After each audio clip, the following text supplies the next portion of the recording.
চির আরাধ্য, যার চরম ও করম করুণায় আজকে একটি মসজিদ কেন্দ্রিক আয়োজিত মাহফিলে আমাদেরকে উপস্থিত করিয়েছেন। এর জন্য সে মহান মুনিবের দরবারে একবার শুকরিয়া জ্ঞাপন করি। তাই অন্তরের অন্তঃস্থল থেকে বলি আলহামদুলিল্লাহ। দুরূদ ও সালাম বর্ষিত হোক সরকারে কায়নাত তাজদারে মাদানী নবিকুল শিরোমণি ইমামুল আম্বিয়া, যিনি সর্বশরণ্য সর্ববরেণ্য মহামানব, মানব মুকুট, যার অনুসরণ ও অনুকরণে আল্লাহ তাবারক ওয়া তাআলা জান্নাতের ওয়াদা দান করেছেন। সেই মহামানবের প্রতি লাখো কোটি দুরূদ ও শান্তির ধারা বর্ষিত হোক। তাই সকলে বলুন সাল্লাল্লাহু আলাইহি ওয়াসাল্লাম, আল্লাহুম্মা সাল্লি আলাইহি, আল্লাহুম্মা বারিক আলাইহি, আল্লাহুম্মা আমিন। মুহতারাম মুকাররম, আজকে কয়েক বছর থেকে প্রোগ্রাম করি, তো আমাদের বক্তৃতা করা পেশা নয়। আজকে যে সভাটায় উপস্থিত হয়েছি, এই সভা এর আগে মনে হয় কোনোদিন আমি দেখিনি এরকম। তারপরও আমি কয়েকটি খুব গুরুত্বপূর্ণ ভাইটাল বিষয়টাকে ভাবছিলাম। তারপরে আমি যখন আসছি তো একজন ভাই বললেন, আপনি যখন আমাদের প্রধান অতিথি, তো আপনি কিছু কুরবানি সম্বন্ধে বলবেন। তাই একটি ছোট্ট মতো আয়াত আপনাদের সামনে তুলে ধরলাম। তবে আজকে মুসলিমদের অবস্থা যা, একটা শোচনীয় ব্যাপার। এই মুহূর্তে যদি আমাদের শিক্ষা না হয়, তারপরে এই যে মহা বিপদটা এসেছে, এর থেকে আরো অনেক জুলুম অত্যাচার আমাদের কারণেই আসবে। রাসূলুল্লাহ সাল্লাল্লাহু আলাইহি ওয়াসাল্লাম যতগুলো সাহাবা ইবনে মাজমাইন রাদিয়াল্লাহু তাআলা আনহুদেরকে তিনি দ্বীনের জ্ঞান দিয়েছিলেন এবং ঈমানের তালিম দিয়েছিলেন, সেই সাহাবা ইবনে মাজমাইনরা সেই রাসূলের কথাগুলোকে কিভাবে মূল্যায়ন করতেন। একজন সাহাবী রাসূলুল্লাহ সাল্লাল্লাহু আলাইহি ওয়াসাল্লাম মসজিদের নামাজ পড়ে ছাড়লেন, এমন সময় সবাই বাড়ির দিকে রাস্তা ধরলেন। আল্লাহ রসুল বললেন, তোমরা বসো। তো একজন সাহাবী মসজিদের চৌকাটার এক পা বাইরে এক পা ভিতরে, ওই জায়গাতেই বসে পড়েছেন। তার মানে রসুলের জবানের ভাষাকে কতটা মূল্য দিয়েছেন, প্রাধান্য দিয়েছে। আজকে এখানে এক একজন ভাই মাগরিব থেকে নিয়ে গলা ফাটিয়ে আর এত চিৎকার করে করে করে করে করে মানুষকে একটা সোজা রাস্তা, মহা বিপদ থেকে পরিত্রাণের জন্য সকলের মানে সব তার নিজের নিজের ধারাবাহিকতা, সে তার নিজের নিজের ব্রেন দিয়ে বুঝানোর চেষ্টা করছে। কিন্তু এ জাতি বুঝনেওয়ালা নয়। এরা বুঝবে, একদিন বুঝবে, সময় কাছে আসছে। তবে আজকে আমি আপনাদেরকে দৃষ্টি আকর্ষণ করছি, আপনারা যেখানে যে অবস্থায় বসে আছেন, একটু আপনারা ভিতরে যদি এসে বসেন, আমার দিকে একটু লক্ষ্য রাখবেন কথার দিকে। আমি বেশিক্ষণ সময় নিব না, তার কারণ বুঝতে পারছেন আকাশের অবস্থা খুব ভালো নেই। আর আপনারা যা কিছু দিবেন মনে করেছেন এই মসজিদে এসে জমা করবেন। আর আমার কথার দিকে লক্ষ্য রাখুন। কুরবানির সর্বপ্রথম কুরবানি কিভাবে শুরু হলো, কে প্রথম শুরু করেছেন, এই বিষয়টা আপনাদেরকে তুলে ধরি। তারপরে বর্তমান পরিস্থিতিকে নিয়ে কয়েকটি কথা বলবো। এখন আসেন সরাসরি আমি কুরবানির কথাটাই আপনাদেরকে শুরু করি। বিসমিল্লাহির রহমানির রহিম। ওয়াতলু আলাইহিম নাবা ইবনে আদম বিল হক। হযরতে আদম আলাইহিস সালামের দুইজন পুত্র ছিলেন। একজন পুত্রের নাম হযরতে হাবিল, আর একজনের নাম হলো কাবিল। ওই জামানায় এই খালি পৃথিবীটাকে আল্লাহ ব্যয়বহুলের জন্য, ভরপুরের জন্য হযরতে হাওয়া আলাইহিস সালামের গর্ভে যতগুলি সন্তান আসতেন, যমজ যমজ সন্তান জন্ম দিতেন, হযরতে হাবিলের সঙ্গে যে মহিলাটি জন্ম নিয়েছিলেন সেই মহিলাটির নাম হলো লিউজা, এবং কাবিলের সঙ্গে যে মহিলাটি জন্ম নিয়েছিলেন তার নাম হলো ইকলিমা। এই সেই জামানায় একটা রীতিনীতি চালু ছিল, নিজের ভাই নিজের বোনকে বিবাহ করবে। এখন কাবিলের সঙ্গে যে মহিলাটি জন্ম নিয়েছে ওই মহিলাটি নাম হলো ইকলিমা। ও অপরূপা সুন্দরী, বিশ্বতে ওই রকম আর সুন্দরী আসে নাই। তখন কাবিল বললেন যে যখন আমার বোন আমার সঙ্গে জন্ম নিয়েছে, আমরা একই দিনে জন্ম নিয়েছি, তাহলে আমার এর উপরে হক বেশি, আমি একে বিবাহ করব। কিন্তু ওই রীতিনীতিটা ছিল কেমন, যার সঙ্গে যে জন্ম নিয়েছে তাকে সে বিবাহ করতে পাবে না। ওই মহিলাটিকে কে পাবে বিবাহ করতে? না তো হাবিল পাবে। যেহেতু হাবিলের সঙ্গে জন্ম নিয়েছেন লিউজা, তাই লিউজাকে বিয়ে করবেন কে? না কাবিল। এবং ইকলিমাকে বিবাহ করবেন কে? না হযরতে হাবিল। এইভাবে যখন বলতে লাগলেন, আর এটাই ছিল রীতিনীতি, এটাই ছিল আল্লাহর ফয়সালা। কিন্তু মা বোনেরা আমার, ভাইরে আমার, বন্ধুরে আমার, এখন কাবিল কোনো মতে মানবে না। বাপ কত বুঝানোর চেষ্টা করছেন, হযরতে আদম আলাইহিস সালাম অনেক প্রচেষ্টা করলেন সন্তানকে বুঝানোর জন্য, কিন্তু কাবিল কোনো মতেই বুঝতে চাইল না। তখন আল্লাহ তাবারক ওয়া তাআলা বলছেন, হে আমার নবী আদম আলাইহিস সালাম, তুমি তোমার সন্তানদেরকে বলো ইজকরবা কুরবানান ফাতাকুবিলা, ইজকরবা কুরবানা, তোরা দুইজন কুরবানি কর, আর এদের দুইজনের মধ্যে যার কুরবানিটা কবুল হবে সে আল্লাহর নৈকট্য হাসিল করবে, আল্লাহর রেজামন্দি ইলাহি হাসিল করবে। তবে তোমরা দুজনে কুরবানি করো। কাবিল ছিল আপনার কিনা চাষি মানুষ, সে ক্ষেত খামারে চাষাবাদ করতে ভালোবাসতেন। আর হাবিল ছিল গৃহপালিত পশু, সে উট দুম্বা গরু মেষ চড়াতেন আর এগুলোকে লালন পালন করতেন।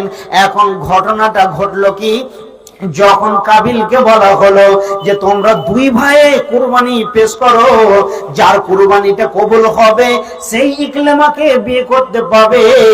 এবার কাবিলের অন্তরটা খারাপ, কাবিলের মন মানসিকতা খারাপ, কাবিলের চিন্তা চেতনা খারাপ। ওই তখন কি করলো, জম বয়ের শীষ গুলোকে কেটে কেটে একটা আটি রূপান্তরিত করলো। আর ওই জও এবং শীষ গুলো ভালো ছিল না, ওর ভিতরে পুষ্টিকর দানা ছিল না, ওর ভিতরে পুষ্টিকর দানা ছিল না। তখন ওটা যেটা আপনার কিনা পছন্দনীয় নয়, ওইগুলো একটা আটি কেটে একটা পাথরের উপরে রাখলেন। আর হাবিল কি করলো, ওর গৃহপালিত পশুর ভিতরে যে পশুটা সবচেয়ে সুন্দর, যে পশুটা হৃষ্টপুষ্ট, যে পশুটাকে দেখতে ভালো লাগে, ওই পশুটাকে নিয়ে এসে একটা পাথরের কাছে রাখলেন। এমন সময় আল্লাহ তাবারক ওয়া তাআলা তিনি তিনার কুদরতি ক্ষমতায়, তিনি তিনার কুদরতি পাওয়ারে কি করলেন, তিনি একটা মিউজিক লাগানোর মতো কুদরতি ক্ষমতায় আগুনের ঝলক মারল। আর কাবিলের কুরবানিটাকে কবুল করা হলো না, হাবিলের দুম্বাটাকে পুড়িয়ে দিয়ে চলে গেলেন। তাহলে এবার কে পাবে? হাবিল পেয়ে গেল তাকে। যখন কাবিল পেল না, তখন বলছে কি করা যায়, ক্বাল আল্লাহ আখতুলান্নাকা, আমি তোকে কতল করব। ইন্নামা ইয়াতাকাব্বালুল্লাহু মিনাল মুত্তাকিন, নিশ্চয় আল্লাহ তাবারক ওয়া তাআলা ওই লোকের কুরবানিকে কবুল করবে যাদের অন্তর ভরা আল্লাহর ভয় এবং তাকওয়া পরহেজগারিতা যার অন্তরে বেশি আছে, তার কুরবানিকে আল্লাহ তাবারক ওয়া তাআলা কবুল করবেন। আর কুরবানি শব্দটা এসছে কুরবান থেকে, যার আবিধানিক অর্থ হলো যে আল্লাহ তাবারক ওয়া তাআলার নৈকট্য হাসিল করা। তাহলে কুরবানির বিধানটা এইভাবে শুরু হয়েছেন। তাই আল্লাহ তাবারক ওয়া তাআলা বলছেন ওয়ালিকুল্লি উম্মাতিন জাআলনা মানসাকাল লিয়াযকুরা ইসমাল্লাহ আলা মা রাযাকাকুম মিন বাহিমাতিল আনআম, যে আমি আল্লাহ তাবারক ওয়া তাআলা প্রত্যেক জাতির উপরে কুরবানির বিধান দিয়েছি। তোমরা কি করো? আলা মা রাযাকাকুম মিন বাহিমাতিল আনআম, তোমরা যে পশুগুলোকে লালন পালন করো, এই পশুগুলোকে আল্লাহর নাম নিয়ে জবাই করো, তোমাদেরকে আমি খোরাকি স্বরূপ দান করেছি। তাহলে আমাদেরকে কি করতে হবে? আল্লাহর ভয় থাকতে হবে। আজকে বর্তমান সমাজে কুরবানি করা হয়, হৃদয়ে আল্লাহর ভয় নাই, ভীতি নাই, শুধু এটা একটা অহংকারে পরিণত যে আমি সবচাইতে বড় কিনবো, আমার খাসিটা 18,000 টাকা দাম, আমারটা 35,000 টাকা দাম, এইভাবে আমাদের উটপুটি লেগে আছে। কিন্তু আমাদের অন্তরে থাকা দরকার ছিল তাকওয়া, পরহেজগারিতা, আল্লাহর খোদাভীরতা। যার যত হৃদয়ে আল্লাহর ভয়, তার তত কুরবানিকে আল্লাহ কবুল করবেন। কারণ আল্লাহ তাবারক ওয়া তাআলা কি বলছেন? ইন্নাস সলাতি, নিশ্চয়ই তোমার আগে কি সালাত, অনুসুকি, তারপরে তোমার কুরবানি, ওয়া মাহিয়ায়া, তুমি যে পৃথিবীর বুকে বেঁচে আছো, ওয়া মামাত, যখন তুমি মরবে, লিল্লাহি রাব্বিল আলামিন, সমস্ত কিছুটাই হবে আল্লাহ তাবারক ওয়া তাআলার জন্য। এই হলো কুরবানির সংক্ষিপ্ত বিধান। তারপরে যে ব্যক্তির কি রয়েছে, আল্লাহ তাবারক ওয়া তাআলা তাকে অর্থ দিয়েছে, তার ক্ষমতা আছে, তার সামর্থ্য আছে কুরবানি দেওয়ার, তারপরও বখিল লোক, কৃপণ লোক যদি কিপটামো করে, কৃপণতায় বখিলতা অবলম্বন করে, দিয়ে কুরবানি দিল না, সেই লোকের ব্যাপারে রাসূলের হুঁশিয়ারি হচ্ছে সেই লোক যেন ঈদগাহে নামাজ না পড়তে যায়। তাহলে আমরা বুঝতে পারলাম যে আমার সামর্থ্য আছে, তাহলে আমাকে কুরবানি দিতে হবে। নিশ্চয়ই একটি ইবাদতের ভিতরে গুরুত্বপূর্ণ ইবাদত। কিন্তু বর্তমান পরিস্থিতি আমাদের কাছে অনেক শোচনীয় হয়েছে। আজকে গরু করা যাবে না, এইরকম একটা সোশ্যাল মিডিয়াতে আপনারা অহরহ শুনতে পাচ্ছেন, এবং থানাতে থানাতে অনেক জায়গাতে বারণ করা হচ্ছে যে গৌ মাতাকে হত্যা করা যাবে না। আমরা হত্যা করি না। সেই রকম মাননীয় যারা স্পিকার রয়েছে, যারা বড় বড় পদে রয়েছে, তাদেরকে আমরা বলতে চাই আমরা হত্যা করি না। আর আল্লাহ তাবারক ওয়া তাআলা এগুলোকে দিয়েছেন মানুষের জন্য। আল্লাহ তাবারক ওয়া তাআলা কোরআনের মধ্যে বলছেন রব্বানা মা খালাকতা হাযা বাতিলান সুবহানাকা ফাকিনা আযাবান্নার। আল্লাহ তাবারক ওয়া তাআলা সারা পৃথিবীতে যা কিছু সৃষ্টি করেছেন, সমস্ত কিছু কাজের জন্য বাতিলান, কোনোটা বাতিল নয়। অতএব আমাদের জন্য আল্লাহ হালাল করেছেন, তাই আমরা খাই। কাউরি যদি হিংসা হয়, তাদেরকে আমরা বলি না যে তোমরা খেও না, তাদেরকে আমরা উদাত্ত আহ্বান জানাই যে তোমরা শুরু করে দাও, আমাদের সাথে কোনো মানা নাই। অতএব শিক্ষিত সুধী মণ্ডলী, আজকে বর্তমান পরিস্থিতিতে এমন একটা পরিস্থিতি এসে গেছে। একটা গল্প শোনাই আপনাদেরকে। একজন ব্যক্তি, একটা বনে বাঘ ছিল, তো বাঘের 2টা বাচ্চা হয়েছে। বাঘের বাচ্চা দুটো তার মাকে বলছেন, আম্মু, বলে কি হয়েছে? আমরা মাংস খাবো, কিন্তু কোনো জন্তু জানোয়ারের নয়, মানুষের মাংস খাবো। তখন ওর মা অনেক প্রচেষ্টা করলো, কিন্তু কোথাও মানুষের মাংস পাওয়া গেল না। তখন শেষ প্রান্তে একটা গরুর মাথা পেল। তখন তার বাচ্চাদেরকে নিয়ে গিয়ে দিচ্ছে গরুর মাথাটা, বলছে আজকে এটা খেয়ে নে, কালকে ব্যবস্থা করব। তো এরা বলছেন না, খাবো না। তো খেলো না, তার বাঘের বাচ্চা দুটো খেলো না। তারপরের দিন অনেক প্রচেষ্টা করলো তার মা, অনেক জায়গাতে ঘোরাঘুরি করতে করতে করতে অনেক ঘুরলো, কিন্তু সে পেল না। তখন একটা শূকরের মাথা পেল। তখন ওটা নিয়ে এসে দিচ্ছে, বলছে আজকের দিন এটা কোনো রকম চালিয়ে এলে কালকে আবার চেষ্টা করব। যখন এই শূকরের মাথাটা দিল, তারপরেও কিন্তু ওরা বলছেন না, আমরা খাবো না।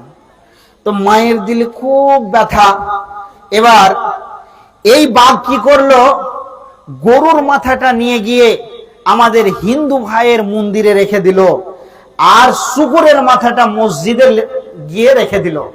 এবার যখন দুই জায়গাতে দুইটা জিনিসকে করে দিল, গরুর মাথাকে মন্দিরে আর শুকুরের মাথাকে মসজিদে, তখন কিন্তু দুই পার্টিতে দ্বন্দ্ব শুরু হয়ে গেল।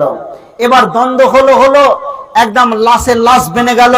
তখন বাঘ তার বাচ্চা দুটোকে নিয়ে এসে বলছে, চল এবার কত মানুষের মাংস খাবি। তার যখন নিয়ে এসে দিল, তখন তারা আনন্দ চিত্তে খাচ্ছে। তখন বলছে, এতগুলো কি করে জোগাড় করলে? তখন বলছে, আমি কি করলাম, গরুর মাথাটা মন্দিরে আর এই শুকুরের মাথাটা মসজিদে দিয়ে দিলাম। আর সেখান থেকে ঝামেলা শুরু হয়ে এরকম ভাবে এতগুলো লাশ বেনে গেল।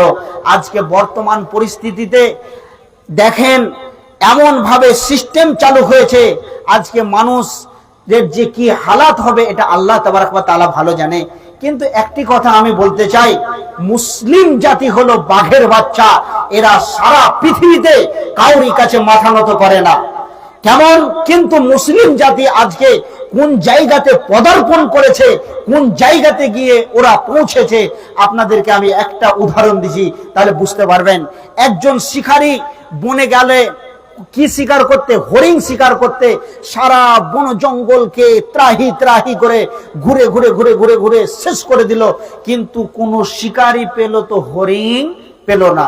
শেষ প্রারম্ভে যখন সে বাড়ি ফিরে আসবে, সেই মুহূর্তে কি দেখছে যে আজকে একটা মাসুম শিশু বাচ্চা বাঘের পড়ে আছে।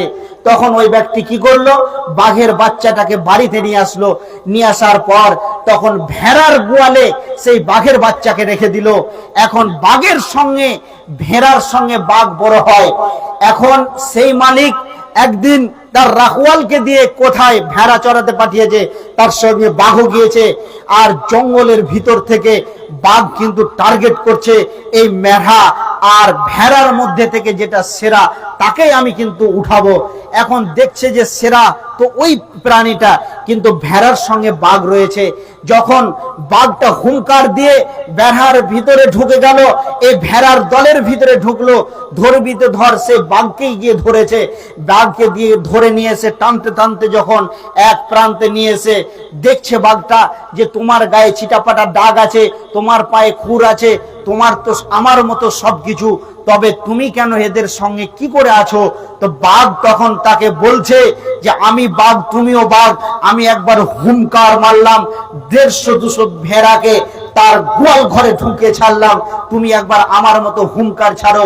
তো বাঘ তখন বলছে ম্যাঁ।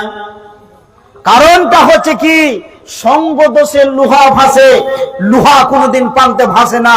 যেই লোহাটাকে নৌকার সঙ্গে চিপকানো আছে তার জন্য লোহা ভাসছে। আজকে মুসলিম জাতি কোন চরিত্র ঠিক নাই, মুসলিম জাতির চরিত্র খারাপ হয়ে গেছে। আজকে আমাদের মুসলিম মা বোনদের ভিতরে পর্দা নাই। আকাশে যেমন কালো মেঘ উঠে যায়, তখন মানুষের মধ্যে যাদের যাদের যে কোনো জায়গাতে ভুট্টা, ধান, সরষা, কালাই যা কিছু পদার্থ আপনারা চাষবাস করেন আর যে কোনো খোলান মোলানে শুকাতে দেন, যখনই বৃষ্টি এইভাবে উঠে যায় তখন প্রত্যেকের মন বলে যে আমাকে তাড়াতাড়ি করে তুলতে হবে, না হয় আমাদেরকে ভিজিয়ে দিবে। আজকে মুসলিম জাতির ওপরে একটা কালো মেঘ জমেছে, কুয়াশার মতো আবচ্ছন্ন করে ঘিরে ধরেছে। শিক্ষিত সুধী মণ্ডলী, আজকে আমাদের কারণে এরকম হচ্ছে। আজকে মুসলমানের ছেলে না আছে চেহারা, না আছে চরিত্র, আজকে চুলের কাটিং নাই, এমন ভাবে এগুলোকে ছোট করছে, কোনো কিছুর সঙ্গে মিলছে না। তাই বেঈমানরা আজকে বুঝতে পেরেছে যে এরা, এদের কাছ থেকে ঈমানচ্যুত হয়ে গেছে, এরা আমাদের সাদৃশ্যকে অবলম্বন করেছে। তাই এদের সঙ্গে যদি আমরা মোকাবিলা করি তাহলে আমরা পেরে যাব, নচেত মুসলিম হলো বাঘের বাচ্চা। এরা পৃথিবীর কোনোদিন কারোর কাছে মাথা নত করে নাই। এবার আসেন, আমার উপস্থাপনা শেষ। দেখেন মুসলিমরা কেমন বাঘের বাচ্চা, তাদের ঈমান কতটা মজবুত ছিল। হযরত আব্দুল্লাহ বিন হুযাফা রাদিয়াল্লাহু তাআলা আনহুকে কাফের বেঈমানরা কি করেছেন, পাকড়াও করেছেন, ধরেছেন। আর ধরার পর হযরতে আব্দুল্লাহ বিন হুযাফাকে কি করেছেন, জেলের মধ্যে বন্দী করে দেওয়া হয়েছে। আর জেলের মধ্যে বন্দী করে বলছে, আব্দুল্লাহ বিন হুযাফা রে, তুমি কি করো, তোমাকে আমরা কি করেছি, তুমি ঈমান ছেড়ে দাও, আল্লাহর প্রতি রাসূলের প্রতি ঈমান ছেড়ে দাও। আব্দুল্লাহ বিন হুযাফা, তুমি যদি মনে করো আমাদের অত্র বৃহত্তর এলাকাটা তুমি চক্কর মারো, যে মহিলাটাকে তোমাদের পছন্দ হবে ওই মহিলাটার সঙ্গে তোমার বিবাহ দিয়ে দিব। আব্দুল্লাহ বিন হুযাফা, তুমি ঈমান ছেড়ে দাও রাসূলের উপরে, আর তুমি কি করো, প্রভুত্বটাকে গ্রহণ করে নাও, একত্ববাদকে ছেড়ে দাও। এইভাবে আব্দুল্লাহ বিন হুযাফাকে ধন সম্পত্তির লালসা দেওয়ানো হচ্ছে, নারীর লালসা দেওয়া হচ্ছে, আর আব্দুল্লাহ বিন হুযাফাকে কোনো মতো ঈমানচ্যুত করতে পারছেন না। এমন সময় আব্দুল্লাহ বিন হুযাফাকে বন্দী করে রেখেছেন, এমন সময় খেতে দিচ্ছেন না, অনাহারে রয়েছেন। আব্দুল্লাহ বিন হুযাফাকে শুকরের মাংস কেটে খাবার হিসেবে দেওয়া হচ্ছে। তারপর আব্দুল্লাহ বিন হুযাফা কোনো মতে এই খাবার খাচ্ছে না। যখন এত কিছু করার পর আব্দুল্লাহ বিন হুযাফাকে কোনো মতে ঈমানচ্যুত করতে পারলেন না, তখন এই বেঈমানরা কি করলো, আব্দুল্লাহ বিন হুযাফার নখগুলোকে ছিঁড়ে ছিঁড়ে ফেলতে লাগলো, শরীরটাকে চামড়াগুলোকে আলাদা করতে লাগলো। যেমন করে খাসিকে বকরিকে ছাড়ানো হয় ওই রকম করে আব্দুল্লাহ বিন হুযাফাকে ছাড়ানো হচ্ছে। তারপর আব্দুল্লাহ বিন হুযাফা তাদের ধন সম্পত্তির লোভ করে নাই, তারা কি করে নাই, তার নারীর কোনো লোভ লালসা নাই, এই রকম রাজনীতির গদিতে বসার লোভ লালসা করে নাই, এক আল্লাহর প্রতি তিনি অটল থেকেছেন। তাই মুসলিম তখন এই অবস্থাতে বলছেন, ওরে বেঈমানের দলেরা, তোরা যে আমাকে বলছিস রাসূলের উপরে ঈমান ত্যাগ করে দে, আল্লাহর উপরে ঈমান ত্যাগ করে দে, কিন্তু আমি আব্দুল্লাহ বিন হুযাফাকে একটিবার ছেড়ে দেয়, তোদের জিভগুলোকে টেনে ছিঁড়ে বার করে দিব। এই রকম হুঙ্কার মেরেছে। কোন বাতিলের কাছে এই মুসলিম জাতি মাথা নত করে না। আজকে আমাদের ভিতরে না আছে চেহারা, না আছে চরিত্র, না আছে ঈমান, না আছে আকীদা, কিছুই আমাদের কাছে নেই। আজকে মুসলিম জাতি এত অধপতন কেন? সার্জেন আলী 300 টাকা দান করেছেন, আল্লাহ তাআলার দানকে কবুল করুক। যে উদ্দেশ্যে দান করেছেন আল্লাহ তার উদ্দেশ্যকে পূরণ করুন।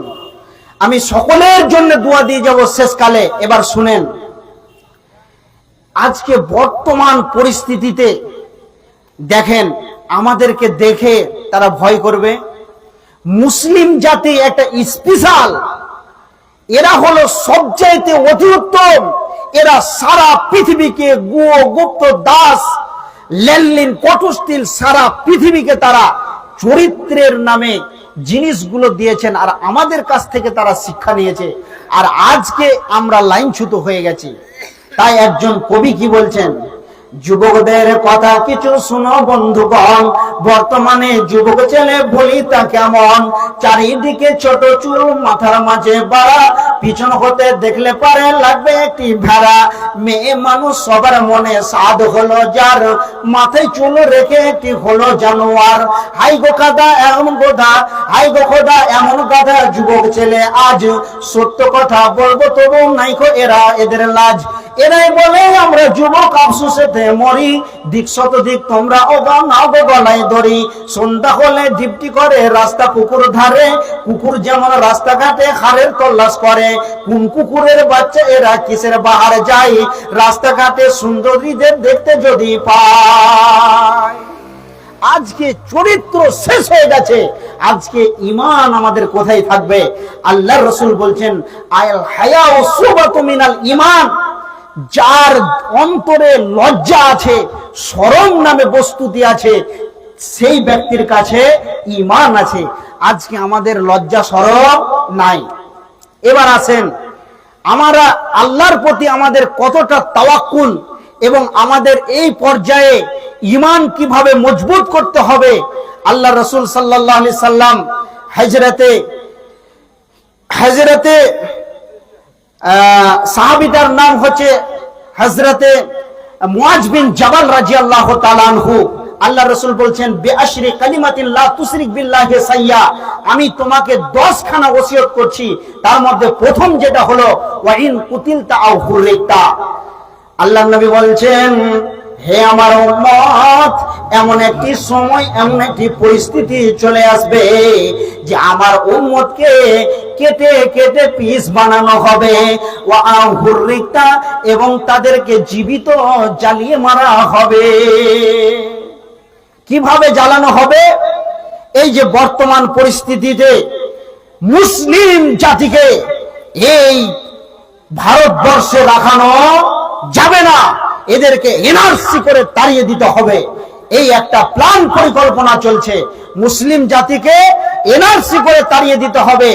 আজকে আমরা এটা শুনছি, আল্লাহ তাবারাক ওয়া তাআলা কোরআনের মধ্যে বলছেন, وقال الذين كفروا لرسلهم لنخرجنكم من أرضنا أو لتعودن في ملتنا فأوحى إليهم ربهم لنهلكن الظالمين। এটা শুধু আমাদের উপরে হুমকি আসে নাই, সারা পৃথিবীতে যত নবী রাসূলগণ এসেছেন প্রত্যেকটি নবী রাসূলগণের উপরে এইরকম একটা নিষ্পিষণ হুমকার চলেছেন।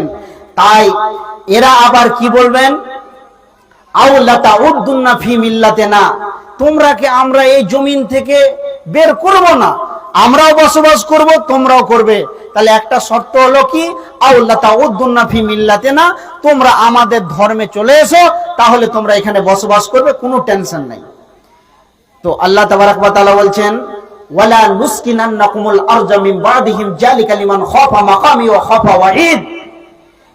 যদি এই মুসলিম জাতির অন্তরে থাকে আল্লাহর ভয়, এবং সে যদি মনে করে যে আল্লাহর সামনে দণ্ডায়মান হয়ে আমার জীবনের সমস্ত ইবাদত সম্পর্কে আমি যা করেছি আল্লাহর কাছে হিসাব দিতে হবে, এ ভয় যদি মুসলিম জাতি করে, তো আল্লাহ তাবারাক ওয়া তাআলা বলছেন, ওয়ালা নুসকিনান্নাকুমুল আরজা, তোরা যেমন এই জমিনে ভূমিষ্ঠ হয়েছিস, এই জমিনে যেমন তোদের জন্ম হয়েছে, এই জমিনে তোরা বসবাস করবি, সারা পৃথিবীর শক্তি তোদের কিছু করে নিতে পারবে না। আল্লাহ তাবারাক ওয়া তাআলা ওয়াদা করছেন সূরা নূরের মধ্যে যে তোরা কি চাইছিস যে তোরা এর জমিনে বসবাস করবি, রাজত্ব করবি? তো আল্লাহ তাবারাক ওয়া তাআলা কি বলছেন, বিসমিল্লাহির রহমানির রহিম, ওয়াদাল্লাহুল্লাযীনা আমানু মিনকুম ওয়া আমিলুস সালিহাতি লা ইস্তাখলিফান্নাহুম ফিল আরজি কামাস্তাখলাফাল্লাযীনা মিন ক্বাবলিহিম। আল্লাহ তাবারাক ওয়া তাআলা বলছেন, এই ওয়াদাটা স্বয়ং আল্লাহ করেছেন বান্দার সঙ্গে, বান্দারে আমি আল্লাহ তোদের সঙ্গে ওয়াদা করছি, এই ওয়াদাটা সারা পৃথিবীর কোন মূল্যবান মানুষদের নয়, দামি মানুষদের নয়, কোন এটা ফেরেশতাদের ওয়াদা নয়, এই ওয়াদাটা স্বয়ং আল্লাহ তাবারাক ওয়া তাআলা করেছেন যে ওয়াদাল্লাহুল্লাযীনা আমানু, তোরা 100% আল্লাহর প্রতি ঈমান আন, আর 100% কি কর, সালাতে নিয়ে লেগে যা, আর 100% কোরআন হাদিসকে তোরা মেনে মেনে চলতে শুরু কর। আর তোরাই কি করবি, যেমন তোদের পূর্বে যারা এই জমিনে বসবাস করেছে তোরা এইরকম বসবাস করতে পারবি, কোনো টেনশন হবে না। আমি রাতারাতি এই পৃথিবীর শক্তিকে চেঞ্জ করে দিব, কিন্তু মুসলমান জীবনে কোনোদিন মসজিদে ঢুকবে না। শুধু রেসিডেন্সিয়ালে আমরা মুসলিম, কিন্তু আমাদের কাজে কর্মে ব্যবহারে চরিত্রে আখলাকে গায়র মুসলিমদের মতো। অতএব শিক্ষিত সুধী মণ্ডলী, আল্লাহ তাবারাক ওয়া তাআলা বললেন, ওয়াদাল্লাহুল্লাযীনা আমানু, আমি আল্লাহ ওয়াদা করছি তোমরা কি করো, পুরোপুরি ঈমান আনো। আমাদের ঈমান কেমন আছে, আর সাহাবা ইবনে মাজমাইনদের ঈমান কেমন ছিলেন, তাই আল্লাহ তাবারাক ওয়া তাআলা বলছেন, ওয়া ইযা কিলা লাহুম আমিনু কামা আমানান নাস, তোমরা যদি ঈমান আনবে ওই লোকেদের মতো ঈমান আনো। ওই লোক বলতে সাহাবা ইবনে মাজমাইন রাদিয়াল্লাহু তাআলা আনহুদেরকে বলেছেন। তো সাহাবা ইবনে মাজমাইন রাদিয়াল্লাহু তাআলা আনহুদের কেমন ঈমান ছিলেন, কিছুক্ষণ আগে হযরতে হুযায়ফা রাদিয়াল্লাহু তাআলা আনহুর কথা বললাম। এরপরে আসেন সেই সাহাবা ইবনে মাজমাইনদের ঈমানটা কেমন ছিলেন। তো সাহাবা ইবনে মাজমাইন রাদিয়াল্লাহু তাআলা আনহুদের ঈমান কেমন ছিলেন দেখেন। হযরতে বিলাল এই লোকটি হলেন নাইজেরিয়ার মানুষ। এত কালো বিভৎসক দেখতে, চুলগুলো এত কুকরানো কুকরানো। আল্লাহর নবীর বিখ্যাত সাহাবী, এই সাহাবীটার ব্যাপারে আর রাহিকুল মাখতুমে এর ঘটনা পেয়ে যাবেন। এই সাহাবীটা এত বিভৎসক ব্যক্তি ছিলেন, এই সাহাবীটাকে কোন মহিলা বিবাহ করতে রাজি হয় নাই। তারপরও বিশ্বনবী জনাবে মুহাম্মদুর রাসূলুল্লাহ, একবার মহব্বতের সঙ্গে সকলে বলেন সাল্লাল্লাহু আলাইহি ওয়াসাল্লাম। বিশ্বনবী যখন সাবে মিরাজ থেকে ফিরে আসলেন, আসার পরে বিশ্বনবী বলছেন, বেলাল রে, তুমি কি এমন আমল করো, তুমি আমার আগে আগে জানো জান্নাতুল ফিরদাউসের ভিতরে খটম খটম করে তুমি হাত চড়ে বেলাল, তোমার পায়ের শব্দ শুনতে পেলাম। বেলাল রাদিয়াল্লাহু তাআলা আনহু বলছেন, ইয়া রাসূলুল্লাহ, আমি কালো সালো লোক, আল্লাহ আমাকে কি এমন দিয়েছে, আপনি আমাকে জান্নাতে দেখে এলেন। আল্লাহর নবী বলছেন, বেলাল রে, তুমি বলো তোমার ভিতরে কি এমন আমল আছে। আল্লাহর নবী কি জিজ্ঞেস করছেন, বেলালকে বলো তোমার ভিতরে কোন আমল আছে। হযরত বেলাল বলছেন, ও দয়ার নবী গো, ও সাফিউল মুজলামিন ও রাহমাতুল লিল আলামিন, ও দয়ার নবী, পৃথিবীর মুখে আমি যতদিন থেকে বসবাস করি, যেদিন থেকে আল্লাহর প্রতি ঈমান এনেছি, আপনার প্রতি ঈমান এনেছি, দয়ার নবী গো, যখনই আমার উযু ভেঙে যায় আমি উযু করি আর 2 রাকাত করে সালাত আদায় করি। আল্লাহর নবী বললেন, হযরত বেলাল রে, তোমার এই কারণে আল্লাহ তাবারক ওয়া তাআলা তোমার এই ইবাদতটাকে আল্লাহর কাছে এতটাই পছন্দনীয় হয়েছে রে বেলাল, এই কারণে আল্লাহ তোমাকে জান্নাত দান করে দিয়েছে। বেলালের ঈমানটা কেমন ছিল? সে ছিল উমাইয়ার ঘরের গোলাম। যখন উমাইয়া বেঈমান মুনাফিক যখন জানতে পারলো যে বেলাল গোপনে গোপনে রাসূলের সঙ্গে হাতে হাত মিলিয়ে ঈমান নিয়ে এসেছে, বেলালের উপরে নির্যাতন বেড়ে গেল, নির্যাতনের উপরে নির্যাতন, নির্যাতনের উপরে নির্যাতন। বেলাল রাদিয়াল্লাহু তাআলা আনহু আল্লাহর রাসূলের কাছে অশ্রুসিক্ত আঁখি এসে বলছেন, ইয়া রাসূলুল্লাহ, সেই বেঈমান উমাইয়া যখন জেনে গেছে যে আমি আপনার প্রতি ঈমান এনেছি, এর জন্য আমার প্রতি অনেক অত্যাচার শুরু করে দিয়েছে। সে অত্যাচারগুলো কি? বন্ধু আমার, বেলালের ওপরে যে নির্মম ব্যবহারটা করেছিলেন, নির্মম অত্যাচার করেছিলেন, কঠিন অত্যাচার করেছিলেন, তাকে লোহার চাবুকে করে পিটানো হতো। যখন লোহার চাবুকে করে পিটাতো, রক্তগুলো শরীরে লোহার চাবুক লাগার কারণে ক্ষত বিক্ষত হয়ে যেত, আর ফিটকি দিয়ে আপনার কিনা রক্ত বেরিয়ে আসতো। আর এ অবস্থায় বলতো, বেলাল তুই বল বল বল বেলাল, তুই যে বলছিস যে তোরা আল্লাহ অনেক বড় শক্তিশালী, অনেক বড় ক্ষমতাবান, তবে কেন আমাদের হাতটাকে রুখতে পারছে না, আমার হাতটাকে কেন বন্ধ করতে পারছেন না? হযরত বেলাল ওই অবস্থায় বলছেন, আমার রব একটি মহা সুখের জায়গা জান্নাত রেখেছেন, ওই জান্নাতে যেতে গেলে পরীক্ষা দিতে হবে, অতএব আমার আল্লাহ আমার পরীক্ষা নিচ্ছে তোদের মতো বেঈমানকে দিয়ে।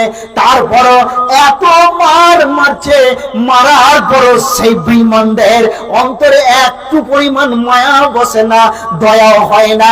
মারার পর মরুভূমির উত্তপ্ত বালুতে কি করছে, বেলালকে শুইয়ে দেওয়া হচ্ছে, আর বৃহত্তর পাথরকে তার বুকের উপরে চাপিয়ে দেওয়া হচ্ছে। মরুভূমির বালুর তপ্ত বালুতে যখন বেলালকে শুইয়ে দেওয়া হলো, বালুর তীক্ষ্ণ গরমের কারণে বেলালের পিঠের মাংসগুলো সরে গিয়েছিলেন, জায়গাগুলো ক্ষত বিক্ষত খাল হয়ে গেছিলেন। হযরতে আবু বকর রাদিয়াল্লাহু তাআলা আনহু যখন খলিফা হলেন, তারপরে যখন তিনি পৃথিবী থেকে চলে গেলেন, হযরতে উমর ফারুক রাদিয়াল্লাহু তাআলা আনহু যখন তিনি খলিফা হলেন, এই সময় হযরতে বেলালকে যখন দেখলেন, হযরতে উমর যে এই বেলালের শরীরটা এত ক্ষত বিক্ষত, বেলাল দুর্বল হয়েছে, হযরতে উমর তখন হযরতে বেলালের ভাতা চালু করে দিয়েছিলেন। তাহলে চরিত্র সুন্দর করতে হবে। আমি দেখতে সুন্দর, অপরূপা সুন্দরী, একে বলা যাবে না সুন্দর। কুৎসিত হোক, কালো হোক, যার চেহারা, চরিত্র, ভাষা সুন্দর, যার আখলাক ভালো, সেই সুন্দর। কিন্তু যার চেহারা সুন্দর, সে সুন্দর নয়। বেলালের মতো একজন কুৎসিত মানুষ তারপরও জান্নাতের সার্টিফিকেট পেল। এই রকম ভাবে তিনারা ঈমান রেখেছিলেন 100%। এরপরে আসেন হযরতে বেলাল রাদিয়াল্লাহু তাআলা আনহু, মসজিদে নববীর তিনি কে না মুয়াজ্জিন। বিশ্ব নবী যখন পৃথিবীর বুক থেকে চিরতরের বিদায় নিয়ে চলে গেলেন, তখন আল্লাহর নবী যখন চলে গেলেন, আর বেলালকে মদিনাতে ভালো লাগে না। বেলাল গভীর রাত্রে ব্যাটিং পত্র গুটিয়ে তাদের সাথীদেরকে বলে দিলেন যে আমি আর এই এলাকায় থাকবো না, আমি চলে যাব। তো যখন তিনি চলে গেলেন, কোথায়? আবার নিজের দেশে চলে গেলেন। এরপরে হযরতে বেলাল স্বপ্নের মাধ্যমে দেখছেন যে রাসূল তাকে বলছেন, বেলাল তুমি মদিনায় আমার কত সুন্দর বন্ধু ছিলে, সব সময় আমার কাছে কাছে থাকতে। বেলাল তোমার কি একবার মন চাইছে না? আর একজন 500 টাকা দান করেছেন। আমি সকলকে দোয়া দেবো, আমার কথাগুলো আগে শুনেন। যারা যে নিয়তে দান করছেন, সমস্ত দান আল্লাহ দেখতে পেয়েছেন। মানুষকে দেখে দান করে কোনো লাভ নাই। ও রাজুলুন তাসাদ্দাকা বিসাদকাতিন ফাআখফা হাত্তা তালামা সিমালুহু মা তুনফিকু ইয়ামিনুহু। যে ব্যক্তি দান করে, তার দান আল্লাহ তাবারক ওয়া তাআলা অবশ্যই কবুল করবেন। আর ডান হাতে দান করলে তো বাঁ হাতটা জানতে পারবে না। এরকম আমাদের মন মানসিকতা তৈরি করতে হবে। মসজিদ কমিটিকে আপনি রেখেছেন, তারা যদি মসজিদের টাকা খেয়ে নেয়, খেয়ে নেয়, আপনি দান করলেন আল্লাহকে, তবে আপনি পেয়ে গেছেন। ও যদি খেয়ে নেয়, ওর হিসাব ও দেবে। কিন্তু আপনি আপনার হৃদয়টাকে ঠিক করেন, আপনার মন মানসিকতাকে ভালো করেন। অতএব এই 500 দিলেন, নাম করে করে দান করতে হবে এ নাই। দেন, আমি অবশ্যই দোয়া দিব। আপনি দান করেন, দানের ব্যাপারে আমি ঢুকছি। ঘটনাটা শুনেন, কত চমক লাগে আপনাদেরকে দিচ্ছি, তিনারা কেমন মানুষ ছিলেন। তা হযরতে বেলালকে যখন এইভাবে কি করলেন, যখন স্বপ্নের মাধ্যমে রাসূল বললেন, তখন বেলাল আবার ব্যাটিং গুটিয়ে মদিনা মুনাওয়ারায় আসছেন। এবার যখন মদিনা মুনাওয়ারায় আসলেন, আসার পরে মসজিদে নববীতে ঢুকছেন, তখন সাহাবা ইবনে মাজমাইন হাসান হোসেন রাদিয়াল্লাহু তাআলা আনহুরা এইভাবে দেখছেন বেলালের দিকে। আর অনেকদিন পরে এসছে, তখন হাসান হোসেন বলছে, আপনি কি বেলাল নয়? আচ্ছা হ্যাঁ। তো এবার যখন বলল, তুমি কি বেলাল নও? জি হ্যাঁ। যখন এই পরিচয় হলো, তারপরে হযরতে হাসান রাদিয়াল্লাহু তাআলা আনহু বললেন, ভাই বেলাল, আমার নানাজি যখন পৃথিবীতে বেঁচে ছিলেন, জীবদ্দশায় যখন ছিলেন, আপনি যেই কণ্ঠে আজান দিয়েছিলেন, ওই কণ্ঠে একবার আপনি আজানটা দিয়ে দেন। ওই আজানের টাইমটা ছিল আসরের ওয়াক্ত। ওই আসরের টাইমে যখন হযরতে বেলাল আজান শুরু করলেন, মদিনাবাসীর দিলে রাসূল থাকার যে একটা মুহূর্ত, প্রত্যেকটা সাহাবাইনরা বুঝতে পেরেছেন।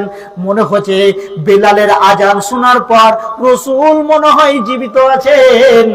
বেলাল যখনই বলছেন আশহাদু আন্না মুহাম্মাদার রাসূলুল্লাহ, এই শব্দটা যখন বেলালের মুখ থেকে বেরিয়েছে, তখন মদিনাবাসীর নারী পুরুষ আবাল বৃদ্ধ বনিতা বেহুশ হয়ে গিয়েছিলেন।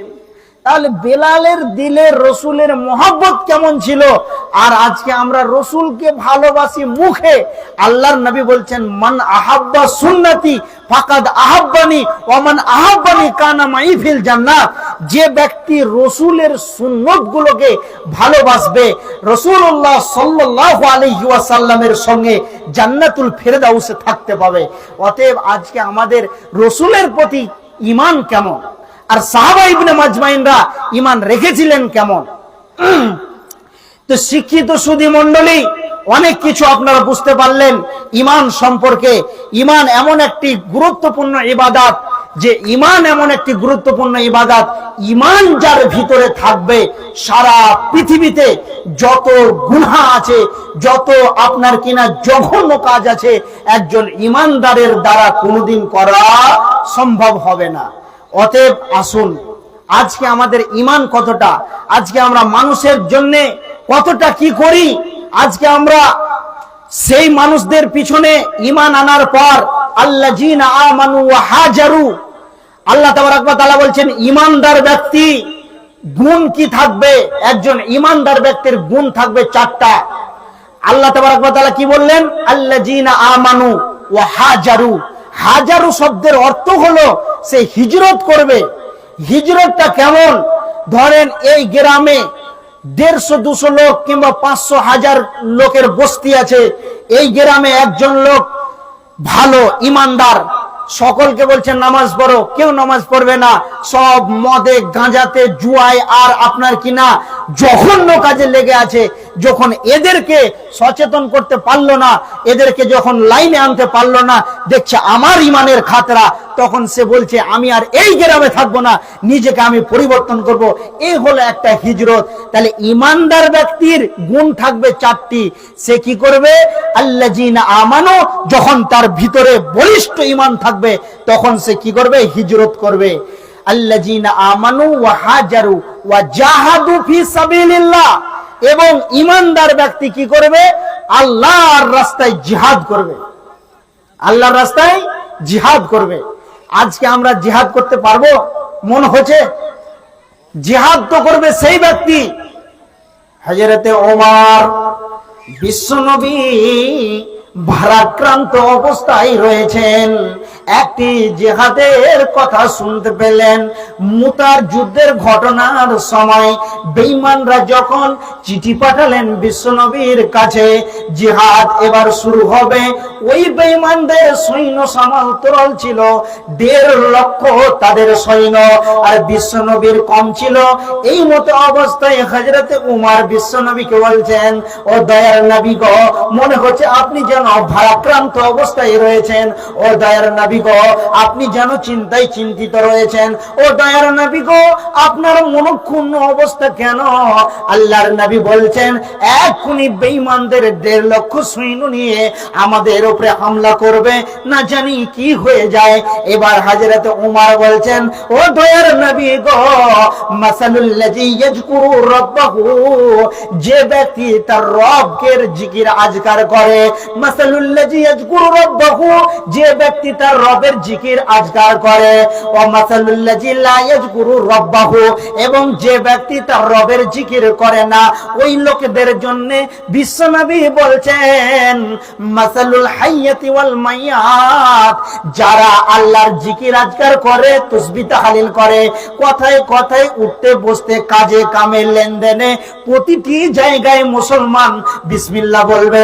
যে কোনো কাজের শুরুতে যখন কাজটা সমাপনী হবে তখন সে আলহামদুলিল্লাহ বলবে, যখন সিঁড়িতে চড়বে তো আল্লাহ আকবার বলবে, যখন নামবে তো সুবহানাল্লাহ বলবে, বাথরুমে যাবে তো বাম পাটা আগে দেবে, বের হবে তো বাম পাটা আগে বের করবে, বাথরুমে ঢোকার পূর্বে সে দোয়া পড়বে।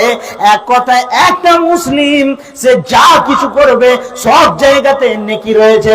অতএব যারা আল্লাহর জিকির আজকার করে এদের জন্য বিশ্বনবী বলছেন, মাসালুল হাইয়াত, এরা হলো জীবিত, এরা হলো জীবিত, যারা আল্লাহর জিকির আজকার করে তারাই হলো জীবিত।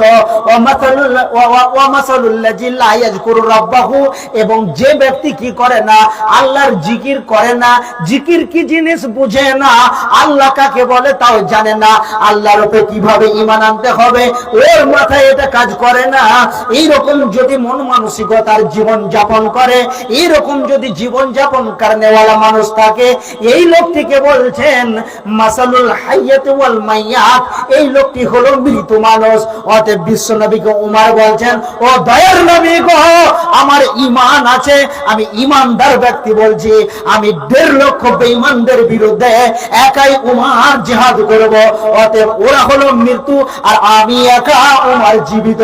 তাহলে দেখেন 1.5 লক্ষ বেঈমানদের বিরুদ্ধে একজন ব্যক্তি উঠে দাঁড়িয়ে গেলেন, তার নাম হলো খাত্তাবের বেটা উমর। আজকে আছে, দিলে যদি ঈমান থাকে তাহলে মরতে ভয় করবে? সাহাবারা জীবনে করবে না। মুমিন মওতকে চিন্তা করে তিনটি কারণে, বেঈমানরা মওতকে চিন্তা করে তিনটি কারণে। মুমিনরা মওতকে চিন্তা করে তিনটি কারণে, আর বেঈমানরা চিন্তা করে তিনটি কারণে। বেঈমানরা চিন্তা করে যদি মরে যায় আমার সব চলে গেল, যদি মরে যায় শান্তি এই দুনিয়ায়, অশান্তির জগতে ঢুকে যাব। আমি যে বিল্ডিং, বালাখানা, ঘোড়া, বাড়ি, গাড়ি, এত অঢেল সম্পত্তি জোগাড় করেছি, সব কিছুকে ছেড়ে দিয়ে আমাকে চলে যেতে হবে। বেঈমানদের শোচনীয় ব্যাপার হলো তিনটা, আর ঈমানদারের শোচনীয় জিনিস হলো তিনটা। মুমিন মতকে চিন্তা করে মরবো, পৃথিবীর ফিতনার ফাড়া থেকে বাঁচবো, মরে যাব শান্তির জায়গাতে ঢুকে যাব, মরে যাব যার প্রেমে পাগল হয়ে, যাকে দেখিনি আল্লাযীনা ইউমিনুনা বিল গায়ব, যাকে দেখিনি তারপরও তার উপরে ঈমান এনে নামাজ পড়ছি, রোজা রাখছি, হজ করছি, যাকাত দিচ্ছি, দান খয়রাত করছি, মুখে জিকির আজকার করছি তার, তাহলে সেই রবের মুলাকাত পেয়ে যাব। মুমিন মতকে চিন্তা করে তিনটি কারণে, কাফের বেঈমানরা চিন্তা করে তিনটি কারণে। এবার আসেন, আজকে আমাদের জন্য জিহাদ যদি আমাদেরকে ভালো না লাগে, হুব্বুদ দুনিয়া, দুনিয়ার প্রেমে যদি আমরা পাগল হয়ে যায়, আত্মহারা হয়ে যায়, তবে আমরা কি হয়ে যাব? আমাদের মতটাকে ঘৃণিত মনে হবে। আমরা যদি দুনিয়াকে ভালোবাসি তাহলে কারাহিয়াতিল মত, আমাদের কাছে মতটা হবে ঘৃণা। কিন্তু সাহাবা ইবনে মাজমাইন রাদিয়াল্লাহু তাআলা আনহুরা কেমন ছিলেন? খুব ভালো করে শুনেন ঘটনাটা, কত সুন্দর একটি ঘটনা আপনাদের সামনে তুলে ধরছি। হযরতে সাঈদ একজন সাহাবী, বিশ্বনবী কি করলেন? চিঠি লিখলেন। চিঠি কাকে দিবেন? বাহরাইন সম্রাট ইবনে সারওয়ার। সে বাদশা কেমন? কুখ্যাত বাদশা, ছাড়বে না, যে যাবে তাকে পিস বানিয়ে দেওয়া হবে। বিশ্বনবী একখানা চিঠি লিখলেন বাহরাইন সম্রাট ইবনে সারওয়ারকে। ইবনে সারওয়ার, আমি আখিরি পয়গম্বর নবী মুহাম্মদুর রাসূলুল্লাহ সাল্লাল্লাহু আলাইহি সাল্লাম বলছি, তুমি দ্বীন ইসলামে দীক্ষিত হয়ে যাও, দ্বীন ইসলামকে তুমি গ্রহণ করে নাও। আমি আপনাকে পত্রের মাধ্যমে আমন্ত্রণ জানাচ্ছি। চিঠি লেখা হয়ে গেল, বিশ্বনবী আংটির মোহর মেরে দিলেন। এবার সাহাবীদেরকে বলছেন, আমি বাহরাইন সম্রাট ইবনে সারওয়ারকে একখানা চিঠি লিখেছি, এই চিঠিখানা কে তোমরা বাহরাইন ইবনে সারওয়ারকে পৌঁছে দিয়ে আসবে বলো। তখন সাহাবীদের মধ্যে কেউ উঠছেন না। সর্বপ্রথম যে ব্যক্তিটি উঠে দাঁড়ালেন, সেই ব্যক্তিটির নাম হলো হযরতে সাঈদ রাদিয়াল্লাহু তাআলা আনহু। আপনারা একটু বসেন, বেশি আর হবে না, একদম আপনাদের জন্য কিছুই বলিনি। বসেন, ধৈর্য ধরেন, আমিও তো চলে যাব, অনেক দূর থেকে এসেছি, রাতারাতি চলে যাব। তা হযরতে সাঈদ রাদিয়াল্লাহু তাআলা আনহু উঠে দাঁড়ালেন, ইয়া রাসূলুল্লাহ, আপনি আপনার চিঠিখানা আমাকে দেন, বাহরাইন সম্রাট ইবনে সারওয়ারকে আমি আপনার চিঠি পৌঁছে দিয়ে আসব। বিশ্বনবী বললেন, সাঈদ রে, আমি তোমাকে একা ছাড়বো না, এর সঙ্গে আর কে যাবে তোমরা বলো। এবার লাব্বাইক দিয়ে দিয়ে, লাব্বাইক ধ্বনি দিয়ে সাহাবীরা এক এক এক করে করে উঠতে উঠতে উঠতে উঠতে প্রায় 30 জনের কাছাকাছি সাহাবা উঠে দাঁড়ালেন। আল্লাহর নবী বললেন, ওরে আমার উত্তরসূরি সাহাবীরা, তোমরা তোমাদের বাড়িতে ফিরে যাও এবং তোমরা তোমাদের আত্মীয় স্বজনদের সঙ্গে মুলাকাত করে নাও। এই কথাটা কেন বললেন? এই কথাটা বলার কারণ কি? বিশ্বনবী বলছেন, তোমাদেরকে এমন একজনের কাছে পাঠানো হয়েছে, আর তোমরা মনে হয় নাও ফিরে আসতে পারো। বিশ্বনবী যখন চিঠিখানা দিলেন, আমি সকলের কথা বলছি না, হযরতে সাঈদ রাদিয়াল্লাহু তাআলা আনহু যখন তিনি বাড়িতে গেলেন, বাড়িতে যাওয়ার পর তিনি তিনার মাকে বলছেন, আম্মু তুমি আমার জন্য দোয়া করো, আমার জন্য দোয়া করো। বিশ্বনবী বাহরাইন সম্রাটকে চিঠি লিখেছেন, সেই সেই চিঠি পৌঁছানোর দায়িত্ব আমি সাঈদ নিয়েছি। আর যখন এই কথা শুনলেন, মা যখন সেই ইবনে সারওয়ারের কথা শুনলেন, মায়ের ফ্যাপসা যেন, চোখ দুটো যেন বড় বড় হয়ে গেল, ভয়ে ভীত সন্ত্রস্ত ভাব। বেটারে, তোকে ইবনে সারওয়ারের কাছে পাঠিয়েছে রে বাবা, আর মনে হয় তুই ফিরে আসবি না। মা তখন আঁচল দুটোকে উপরের দিকে করে দিয়ে দোয়া করছে, রব্বুল আলামিন, আমার সন্তানকে তুমি রসুলের চিঠি পৌঁছানোর পর আমার কাছে অক্ষত আবার যেন ফিরিয়ে দিও। তখন হযরত সাঈদ বলছেন, আম্মা আপনি দোয়া করেন, আমি শহীদ হব, শাহাদাতের তামান্না আমার দিলে জেগে উঠছে, কিন্তু মা হয়ে একটা সন্তানের জন্য আপনি এমন দোয়া করতে পারলেন। তখন হযরত সাঈদ রাদিয়াল্লাহু তাআলা আনহু মায়ের মুলাকাত শেষ করে নিজের প্রিয় ধাঙ্গিনী প্রিয়রসী বিবির কাছে গেলেন। যখন বিবির কাছে যাচ্ছেন, ওই মতো অবস্থায় ওই টাইমেই কিন্তু ওই বিবির প্রসব বেদনা উঠেছে। আর হযরতে সাঈদ ঘরের চৌকাঠাটাকে এইভাবে ধরেছেন, আর হযরতে সাঈদ দেখছেন তার দৃশ্যটা, অঝর নয়নে কাঁদলেন। কাঁদার পরে স্ত্রীকে আর কোনো কথা বললেন না। কেন কোনো কথা বললেন না? দেখছে এখন তো ওর প্রসব বেদনা, আবার আমি যে যাব রসুলের চিঠি পৌঁছাতে, এটা একটা বেদনা। মনে হয় মহিলারা এই দুইখানা লোড নিতে পারবে না, যাই হোক পরবর্তীতে খবর পেয়ে যাবে। এই কথা বলে হযরতে সাঈদ বিশ্বনবীর চিঠি নিয়ে যেই ঘোড়ার লাগাম ধরে বেরিয়েছেন, এমন সময় তখন তার মা পিছন থেকে ডাকছেন, বেটা সাঈদ, বেটা সাঈদ রে, আল্লাহ তোমাকে এক্ষুনি একটা পুত্র সন্তান দান করেছে, একটিবার তুমি তার মুখখানা দেখে যাও। তখন হযরত সাঈদ বলছেন, মা এই তোমার সাঈদ আর বাড়ির দিকে ফিরবে না। তার কারণ হচ্ছে কি, যে তোমার ছেলে এখন দ্বীন ইসলাম এবং আল্লাহ এবং তার রাসূলের সাথে এগিয়ে গেছে, আর তোমার সাঈদ ফিরবে না। এই বলে হযরতে সাঈদ এবং 30 জন সাহাবী ঘোড়া তাড়িয়ে বাহরাইন সম্রাট ইবনে সারওয়ারের রাজ দরবারে তিনি গিয়ে উপস্থিত হলেন। এবার সেই বাহরাইন সারওয়ার তার যারা সৈন্য আছে তাদেরকে গিয়ে বলছেন, বাদশা কোথায় গো? তো বলছে ভিতরের আছে। ঠিক আছে, ডেকে দিচ্ছি। বাদশার কাছে গেলেন, তার প্রহরীরা গিয়ে বলছেন যে মদিনা মানওয়ারা থেকে 30 জন যুবক আপনার মুলাকাতে এসছে, তো আপনি তাদের সঙ্গে মুলাকাত করেন। তখন ইবনে সারওয়ার বলছে তাদেরকে ভিতরে পাঠিয়ে দাও। যখন ভিতরে গেলেন তখন বলছেন যে কি খবর?